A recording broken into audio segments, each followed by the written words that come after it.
ये कहानी एक ऐसे व्यक्ति की है जो अपनी ज़िंदगी में बहुत निराश हो चुका है।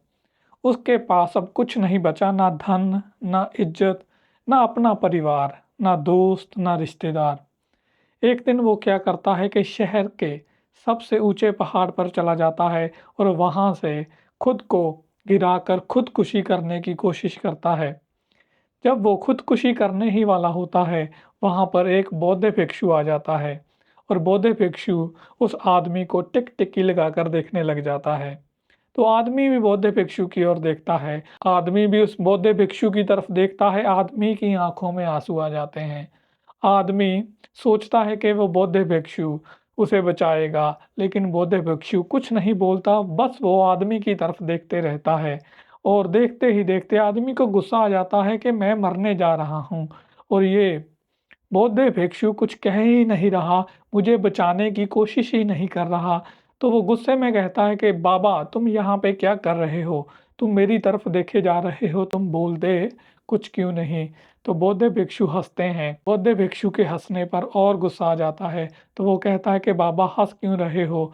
मैं यहाँ मरने जा रहा हूँ और तुम्हें हँसी आ रही है। तो बौद्ध भिक्षु कहते हैं कि अगर तुम्हें मरना है, जो भी करना है, तुम्हारी ज़िंदगी है, तुम्हारा फैसला है, तुम कर सकते हो। लेकिन उससे पहले तुम अगर बताना चाहो कि तुम क्यों मरना चाहते हो, तो मुझे भी समझ आए कि कौन-सा इतना बड़ा कारण है, जो तुम्हें इतना बड़ा कदम उठाने पर मजबूर कर रहा है। ये सब सुनने के बाद आदमी कहता है कि बाबा मेरी ज़िंदगी में कुछ भी नहीं बचा। आदमी ज़ोर-ज़ोर से रोने लगता है और कहता है कि मेरी ज़िंदगी बिल्कुल खाली हो गई है।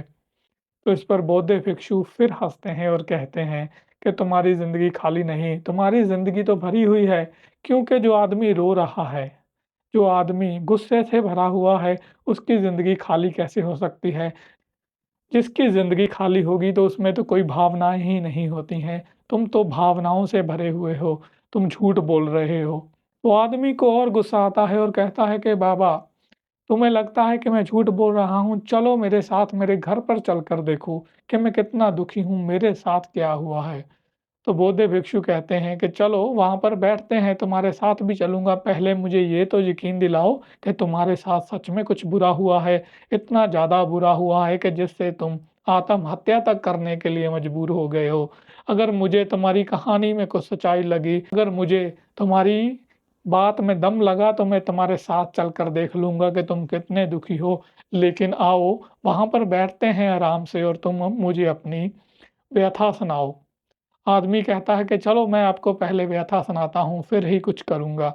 तो आदमी उस बौद्ध भिक्षु के साथ थोड़ी दूर जाकर आराम से बैठ जाता है और अपनी बातें सुनाने लग जाता है। ये कहानी बौद्ध धर्म से रिलेटेड है, लेकिन अगर आपको कहीं से भी कुछ अच्छा जानने के लिए, सीखने के लिए मिलता है, मूल्यवान कुछ मिलता है, तो वो किसी भी धर्म से रिलेटेड हो, हमें उसे सीख लेना चाहिए, अपनी ज़िंदगी में धारण कर लेना चाहिए। तो इसीलिए मैं आपको कहानी सुना रहा हूँ। तो बौद्ध भिक्षु जो कि एक बहुत ही वाइस पर्सन है, बहुत ही सुलझे हुए इंसान हैं, उन्हें पता है कि कैसे अगर कोई आदमी बहुत बड़ा कदम उठाने जा रहा है, तो कैसे अपनी बातों में लगाकर उस आदमी को रोकना है। तो बौद्ध भिक्षु ने ऐसा ही किया, उसे आत्महत्या करने से रोक लिया और आगे उसकी जो कहानी है, वो बौद्ध भिक्षु को ऐसे बताता है। तो वो आदमी कहता है कि बाबा जी, मैंने ज़िंदगी में बहुत कुछ बनाया, लेकिन मैंने सब कुछ खो दिया। अब तो मेरे पास मेरा परिवार तक नहीं है, वो भी मुझे छोड़ के जा चुका है। तो बौद्ध भिक्षु कहते हैं कि तुम अपनी कहानी विस्तार से बताओ कि तुम्हारे साथ असल में हुआ क्या है? तो आदमी कहता है कि तो बाबा मैंने और मेरे दोस्त ने मिलकर एक बिज़नेस शुरू किया। वो काम बहुत चला, लेकिन मेरी मेरे दोस्त के साथ थोड़ी अनबन हो गई और वो दोस्त ने कहा कि वो मुझसे अलग काम करना चाहता है। मैंने कहा कोई बात नहीं, हम अलग हो जाते हैं लेकिन दोस्त रहेंगे। उसके अलग होने के बाद मेरा जो काम था धीरे-धीरे कम होता चला गया और मेरे दोस्त का काम दिन प्रतिदिन बढ़ता ही चला गया। वो एक सक्सेसफुल बिज़नेसमैन बन गया और मैं एक फेल आदमी होकर रह गया। तो बाबा मुझे हर जगह पर ताने सुनने को मिलते। लोग कहते हैं कि देखो तुम्हारा दोस्त जिसने तुम्हारे साथ काम शुरू किया था, आज कहाँ से कहाँ पहुँच गया। मेरा दोस्त भी जब मिलने आता तो मुझे बताता कि देखो मैंने ये कर लिया, मैंने वो कर लिया, मुझे बहुत बुरा लगता। तो यहाँ तक कि मेरा खुद का परिवार भी मुझे कहता और सुनाता रहता कि देखो तुम्हारा दोस्त आज कितना अमीर है, उसने अपने परिवार के लिए क्या-क्या किया है और तू तो एक फेलियर बन के रह गया है, तू कुछ नहीं कर सका ना अपने लिए ना अपने परिवार के लिए। बाबा उनके ताने सुन-सुन के मैं अपने जीवन से तंग आ गया। तो बाबा मैंने भी अपने परिवार से एक दिन तंग आकर बोल दिया कि जाओ, मुझे छोड़ के चले जाओ और तुम्हें लगता है कि तुम कहीं और जाकर अच्छे से रह सकते हो तो रह लो। तो इतना कहने के बाद बाबा मेरा खुद का परिवार मुझे छोड़ के चला गया और जो मेरा दोस्त था, जो मुझे बात-बात पर सुनाता रहता था कि मैंने ये कर लिया, मैंने वो कर लिया, वो आज भी खूब तरक्की पे है, वो आज भी बुलंदियों को छू रहा है और मुझे उस पर बहुत गुस्सा आता है। तो बौद्धे भिक्षु उसकी बात सुनकर हँस देते हैं। वो कहते हैं कि इतनी छोटी-सी बात और तुम मरने चले गए और हँस के जाने लगते हैं। तो आदमी उन्हें रोकता है, वो कहता है कि बाबा मैं तुम्हारे साथ इसलिए आया था कि तुम मेरे दुखों का कोई उपाय करोगे, मेरी ज़िंदगी की मुसीबतों को दूर करोगे। बौद्धे भिक्षु कहते हैं कि मैं तुम्हें कोई उपाय बता तो दूँ, लेकिन वो उपाय बहुत ही कठिन है। मुझे लगता है कि तुम कर नहीं पाओगे और मेरी बातों को सुन नहीं पाओगे क्योंकि तुम्हें लगेगा कि शायद मैं तुम्हारे साथ कठोर बातें कर रहा हूँ। अगर सुनना है तो दिल को बड़ा करके सुनना पड़ेगा। वो आदमी बौद्धे भिक्षु के पैरों में गिर पड़ता है और कहता है कि बाबा अब आप ही सहारा हैं, बताइए मैं बड़ा दिल करके सुनूंगा। तो बौद्धे भिक्षु फिर बैठ जाते हैं और कहते हैं कि सुनो, मुझे लगता है कि तुम्हें तुम्हारी नाकामयाबी का कम दुख है, लेकिन तुझे तेरे मित्र की कामयाबी का अधिक दुख है। तो सबसे पहले ये बात मन से निकाल दो कि कोई कितनी भी तरक्की करे, तुम्हें उससे जलन नहीं होनी चाहिए। तुम अपने जीवन के बारे में सोचोगे, अपने खुद के बारे में सोचोगे, अपने आप को आगे बढ़ाओगे। पहली तो ये बात पल्ले बाँध लो कि अगर कोई तुम्हारा रिश्तेदार, कोई दोस्त, मित्र तुमसे आगे निकल जाता है, बहुत तरक्की करता है, तुम्हें उसकी तरक्की में खुशी मिलनी चाहिए, ना कि तुम्हें उससे जलन होनी चाहिए। तुम्हारी बातों से मैंने ये पता लगा लिया है कि तुम्हें अपनी जो फेलियर है उससे कम दुःख हुआ है, लेकिन तुझे अपने दोस्त की सक्सेस से ज़्यादा दुःख पहुँचा है।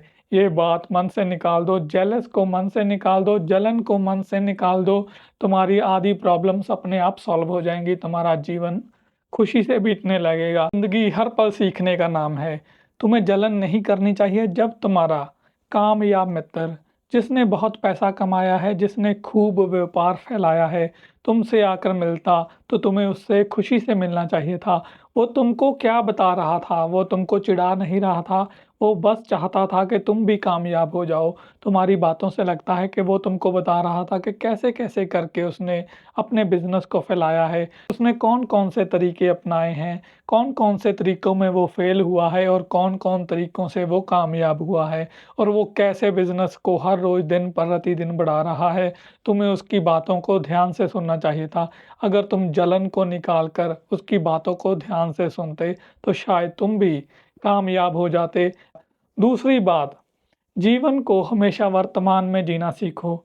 यही संन्यास के बाद मैंने सीखा है। अगर तुम भूतकाल की बातों को लेकर बैठ जाओगे, भूतकाल में हुए जो भी आपकी असफलताएँ हैं, उनको लेकर बैठ जाओगे तो तुम कभी भी ज़िंदगी में आगे नहीं बढ़ पाओगे और अगर तुम भविष्य के बारे में सोचते रहोगे कि बुरा होने वाला है, तो अपने वर्तमान को कभी नहीं जी पाओगे। तो जो तुम्हारे पास आज है, जो तुम्हारे पास अब है, यही तुम्हारा समय है, ना कि आने वाला, ना कि बीत चुका। तो अपने आज में जीना सीखो, ज़िंदगी को दोबारा से शुरू करो। तो हमेशा एक बात याद रखो कि ईर्ष्या, जलन को एक तरफ रख के अगर तुम्हें कोई सलाह देता है, अगर कोई कामयाब आदमी आकर तुम्हें कुछ बताता है, तो उसकी बातों को ध्यान से सुनो। हो सकता है कि उनकी कोई बात तुम्हारे बहुत काम की हो और तुम्हें जीवन में आगे बढ़ने में मदद करे। हर कोई अपनी ज़िंदगी में कभी ना कभी गिरता ज़रूर है। लेकिन हिम्मत रखो दोबारा से उठने की, दोबारा से फिर खड़े होने की, अपने आप में यकीन पैदा करो। आदमी वही है जो गिरे और फिर गिरकर खड़ा हो जाए, ना कि वो जो गिरे और गिरता जाए और गिरता जाए। तो गिरकर उठना सीखो, खड़े होना सीखो। तो बौद्ध भिक्षु की इन बातों को सुनकर आदमी ने मरने का विचार छोड़ दिया। जैसे ही बौद्ध भिक्षु जाने लगे तो उसने फिर उनका पाँव पकड़ के रोक लिया और बोला कि ये तो ठीक है, अब से मैं फिर हिम्मत करूंगा। तो मुझे पता चल गया है बाबा कि ज़िंदगी जो है जीने का नाम है, गिरना उठना ये तो ज़िंदगी में लगा ही रहेगा।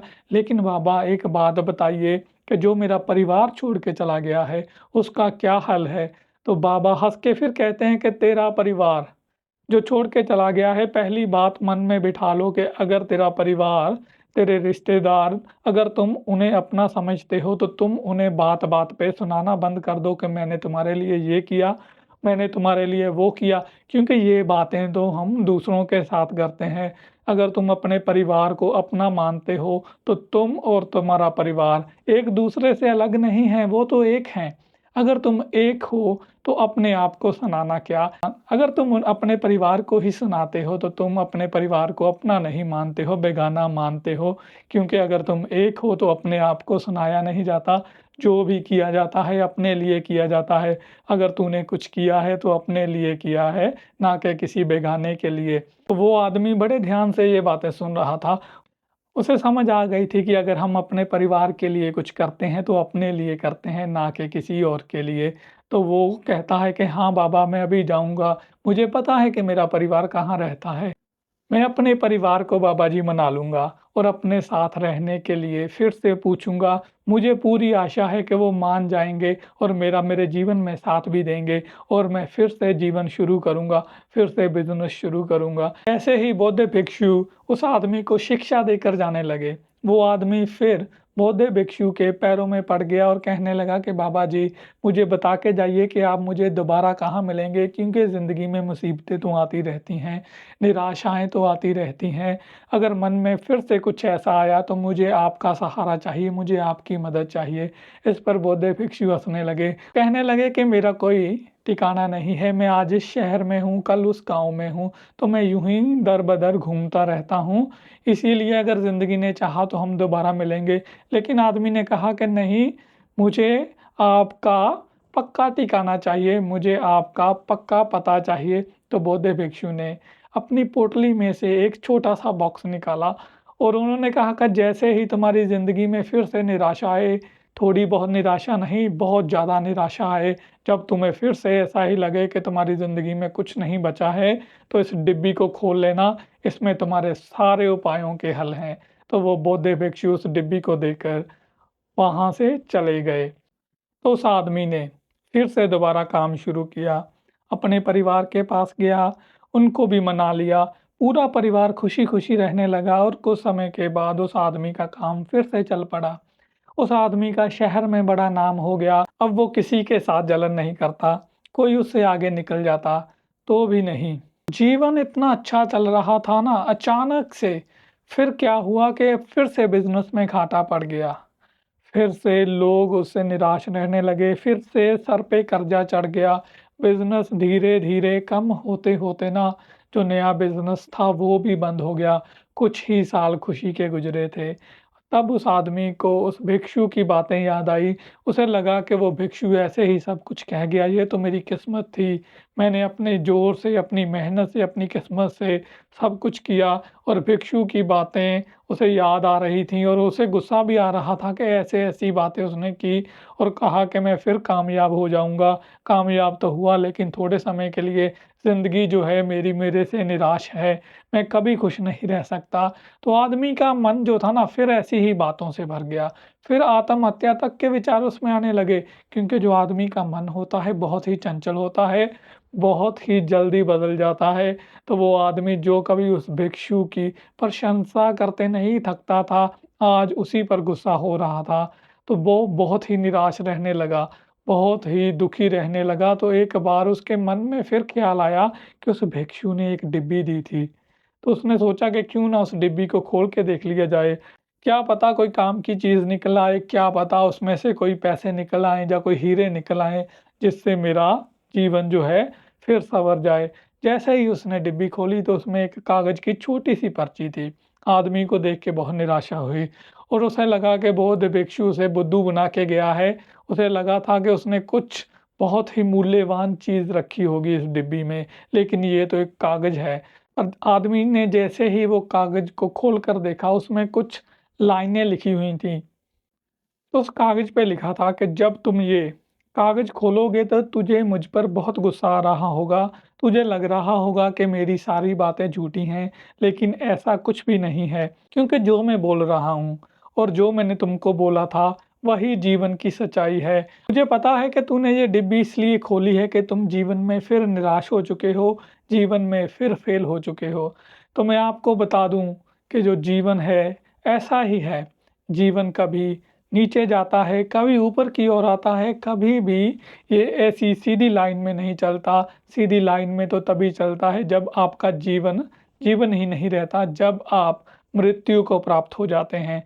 अगर तुम्हारी ज़िंदगी में अब फिर से लाइन नीचे की तरफ आ रही है, तो कोई बात नहीं, ये समय भी गुज़र जाएगा। तो मेरा भरोसा करो, जो जीवन आज नीचे की ओर जा रहा है, ये एक दिन फिर ऊपर जाएगा।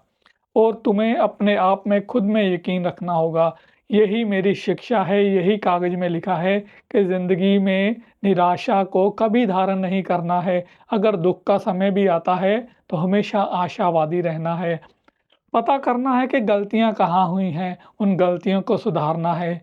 जीवन जो है आगे बढ़ने का नाम है, ना कि पीछे की तरफ चलने का। तो हे मेरे मित्र, तुम्हें भी आगे बढ़ना है। कोई भी आदमी सोने का सिक्का मुँह में लेकर पैदा नहीं होता। वो जो बनाता है यहीं इस धरती पर बनाता है, और जो गँवाता है इस धरती पर गँवाता है। अगर तुम हिम्मत रखोगे, खुद पे यकीन रखोगे, तो फिर से तुम चाहे जितने मर्जी सोने के सिक्के बना लो। उठो और जाओ बाहर मेहनत करो, नए लोगों से मिलो, नई-नई चीज़ें सीखो। जीवन जो है बहुत सुंदर है, जैसे तुम जीवन को देखते हो। जीवन ऐसा नहीं है। जीवन को खुशी से देखो, क्योंकि हँसते चेहरों को हर कोई पसंद करता है, रोते चेहरों की कोई कीमत नहीं होती। तो वो जो आदमी फिर निराशा से भर गया था, इस पर्ची को देख के उसे फिर जीवन में आशा मिल गई। वो फिर से उठा और फिर से कामयाब हो गया, और उसने समझ लिया था कि जीवन जो है उतार-चढ़ाव से भरा हुआ है। ये नहीं है कि जीवन एक ही सार चलेगा, एक सार तो मौत के बाद ही चलता है। तो हमें भी उठना है। कोई बात नहीं, आज अगर हम नीचे की ओर जा रहे हैं, कल हम ऊपर की ओर, हम तरक्की भी करेंगे, हम सफलता भी पाएँगे। आज अगर हम फेल हैं तो क्या हुआ, कल को हम सक्सेसफुल भी होंगे। तो इस कहानी से हमें दोस्तों यही सीखने को मिलता है। मेरी हर कहानी का मतलब हमें कुछ ना कुछ नया सीखना है, जीवन में कुछ मूल्यवान करना है। अगर आपको मेरी स्टोरी पसंद आई हो तो चैनल को लाइक और सब्सक्राइब किए बिना मत जाना। मैं आपको जल्द ही मिलूँगा नए वीडियो में। तब तक अपना ख़्याल रखिए, आगे बढ़ते रहिए। Till then take care.